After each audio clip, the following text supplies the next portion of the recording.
I was in debt, so I could not stay in my house. My creditors could come at any time. So I decided to waste myself on God. I knew that the debt will end. But I didn't want to come out of indebtedness and still be weak. It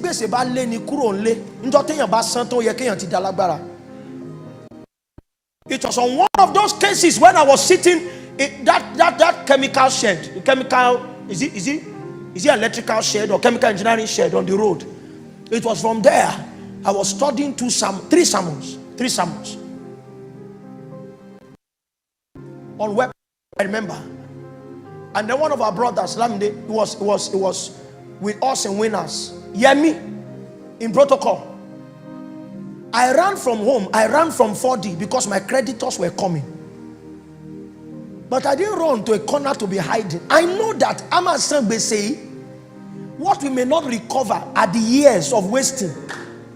It was from there they came to call me and told me that our sister, you remember her in protocol too, that she ran mad. I escaped back to Shalom to see me and madness. As I walked into the compound, the Lord said to me, can I show you how she got mad? Walked into Bowen Teaching Hospital. Even the guy that ran her mad was part of the well-wishers. In one look, I picked him out. You are involved. I was in debt, but I was not bankrupt. Be broke, but don't be powerless. You are the one. You are trying to charm this girl. He said, I'm not, and I warned him. If you say no again, there's things I will do to you here now. Then he began to beg. I walked into the hospital. The nurses didn't allow me because what they told them was that the pastor was coming. I didn't have pastoral garments. I had my pink t-shirt. You remember that t-shirt? I wore it for almost 4 years. And a blue faded jean. I walked in, she was chained.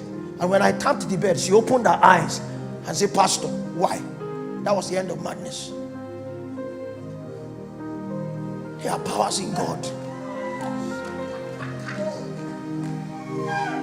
You will not fail, but even if you fail, you shouldn't walk away. Find something. There is something in the spirit that makes every man common. We may not have what they have, but we will not lack such as we have. Are you with me? Yes, sir. That's why we came tonight too.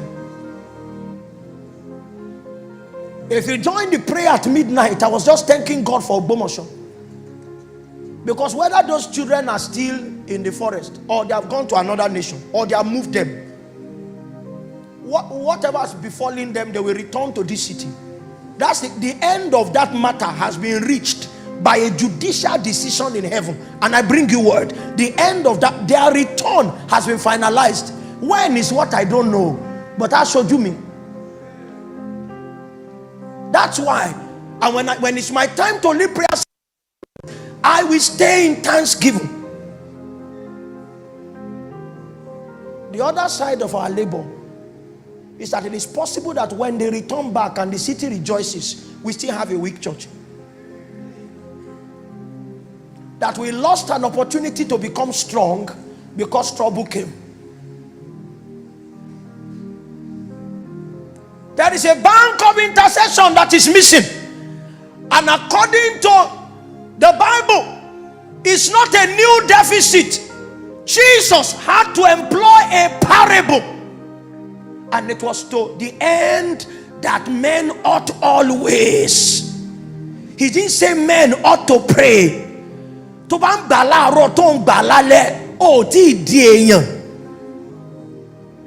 It's an always thing. Every takaya. 2 lines, 3 lines, be dropping it. Like you breathe to show that you are still man. That's how you are designed to do. We are not saying don't go to work, but if people work, gossip too. Convert gossip time. The concept of always there does not advertise chronos essentially. It advertises kairos. That there is a steering spirit inside you if you are called a man. And that spirit seeks to network you with the movements of God periodically. Every time he nudges you, you respond. Every time he nudges you, you respond. So there's time to press the computer. But if in the middle of pressing the computer, heaven has a button that you are at work, does not mean that you are not available.